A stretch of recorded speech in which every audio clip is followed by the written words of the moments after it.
إنا لله وإنا إليه راجعون.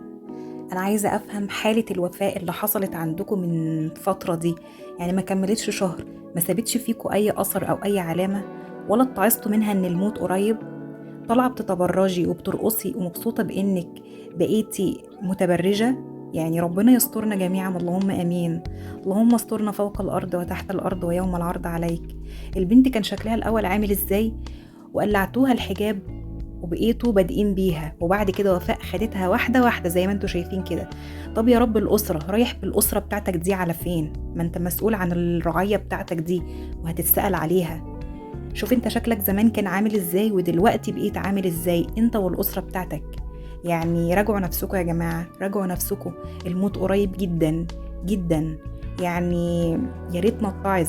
بيتقال لكم كلام كتير وحش جدا في التعليقات، وانتوا مع ذلك قابلين ومكملين، ومعرفش ازاي راضيين على نفسكم كده. يعني كلام ما يرضيش اي نفس بشرية. وانتوا يعني ما شاء الله يعني طالعين ومبسوطين بالكلام، والامور عندكم بتزيد. يعني ربنا يهديكم ويردكم اليه ردا جميلا ويسترها علينا جميعا.